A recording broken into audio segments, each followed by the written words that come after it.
selamat datang di video pembahasan soal pada mata kuliah algoritma pemrograman menggunakan bahasa Go. Pada video ini, saya akan membahas soal rekursif dengan tingkat kesulitan soal hard. Buatlah sebuah prosedur rekursif yang mencetak strip digit bilangan n dengan diselingi oleh strip. Masukan berupa sebuah bilangan bulat n. Keluaran mencetak tiap digit bilangan bulat dengan diselingi oleh strip.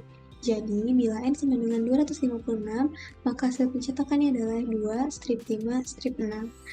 Nah, bilangan n ini tuh tergantung masukan dari user, bisa jadi dia satuan, bisa jadi puluhan, bisa jadi ratusan, bisa jadi ribuan, dan seterusnya gitu.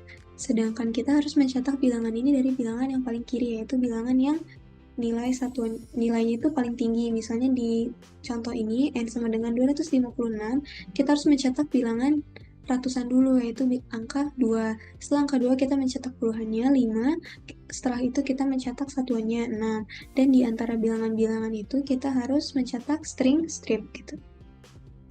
Nah, di sini kita punya cetak digit n, yaitu prosedur cetak digit n. Kita contohnya kalau n-nya sama dengan 1, 2, 3, 4, 5. Kita masukin 1, 2, 3, 4, 5 ke dalam prosedur cetak digit n. Nah, di dalam prosedur cetak digit n ini, dia akan masuk ke prosedur itu sendiri gitu, dengan n yang udah dibagi 10. Kenapa harus dibagi 10? Karena kan kita harus mendapatkan bilangan yang paling kiri, yaitu bilangan yang nilainya paling tinggi. Dia akan terus menghilangkan bilangan yang sebelah kanan sampai akhirnya dia itu mendapatkan satu bilangan, yaitu bilangan yang paling kiri, bilangan yang nilainya paling tinggi gitu. Pada contoh ini 1, 2, 3, 4, 5, dia akan mencetak angka 1 terlebih dahulu, lalu 2, lalu 3, lalu 4, lalu 5. Nah, dia akan terus memanggil prosedur cetak digit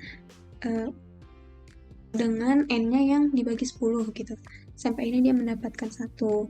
Jadi, selama n-nya itu masih lebih dari sama dengan 10, atau n-nya itu bukan satuan, dia itu akan terus memanggil prosedur dirinya sendiri gitu.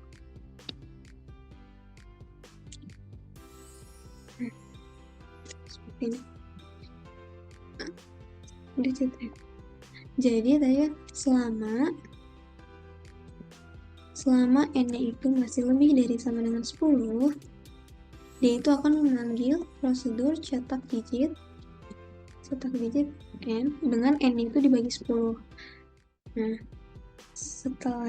terus kalau udah sampai di ujung, kalau kita udah mendapatkan bilangan yang paling kiri, kita itu harus mencetak bilangan tersebut ke layar kan. Berarti kita mencetak bilangan dengan cara FMT print terus n. Nah, setelah itu kan karena ini adalah rekursif, jadi dia itu setelah dia mencapai yang paling akhir, dia itu akan kembali lagi ke atas kan. Jadi setelah dia masuk ke cetak digit yang selanjutnya, cetak digit lagi, Nah, setelah dia print n gitu, setelah line-nya udah habis, dia itu akan kembali ke yang sebelumnya gitu. Dia itu akan kembali ke n sama dengan 12. Nah, di sini kan n-nya sama dengan 12. Setelah itu kita kan akan print n-nya 12, berarti yang ke print di layar itu adalah yang akan print di layar adalah 1, 12 gitu kan, 1, 12. Sedangkan kita itu harusnya ngeprint itu kan 1, 2, 3, 4, 5. Nah, gimana caranya supaya 12 ini yang ke print itu cuma angka 2. Begitupun yang selanjutnya, gimana caranya supaya 1, 2, 3 itu yang ke print itu cuma angka yang paling kanannya, itu angka 3-nya. Nah, itu ada di materi Alpro. Jadi caranya adalah dengan mengoperasikan n di mode 10. Dan dengan n di mode 10, dia kan udah dapat digit yang paling kanan, yang paling kecilnya. Jadi setelah dia ngeprint 1, dia itu setelah 1 di output, dia itu akan kembali ke prosedur berikutnya, lalu prosedur sebelumnya, dan prosedur sebelumnya akan melanjutkan eksekusi itu ke line yang berikutnya, yaitu dia akan mengeksekusi line yang ini, yaitu fmt print n di mode 10, yaitu n-nya kan sekarang 12. Terus N di mod 10 sama dengan di sini 12 di mod 10 sama dengan 2. Jadi dia akan ngeprint 2. Tapi kalau algoritmanya begini, dia kan tidak akan mencetak stripnya, lalu stripnya harus disimpan di bagian mana gitu. Nah, kalau stripnya disimpan di bagian sini,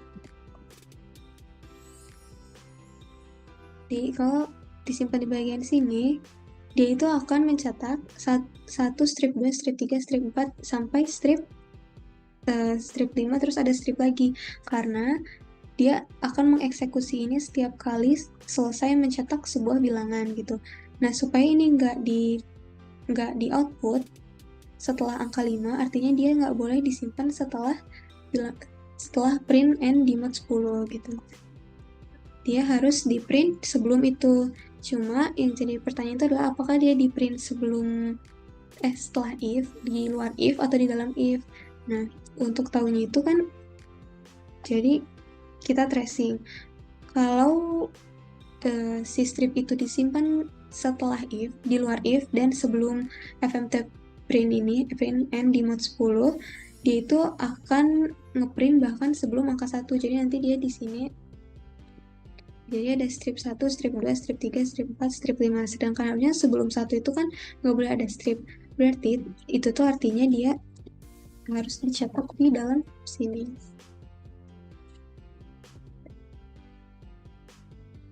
Nah, coba kita kasih.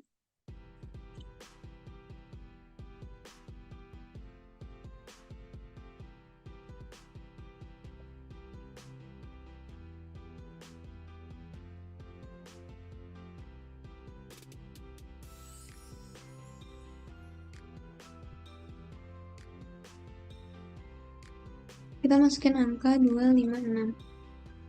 Oke, kita masukin angka 1, 2, 3, 4, 5. Sekian pembahasan soal rekursif ini. Sampai jumpa di video berikutnya.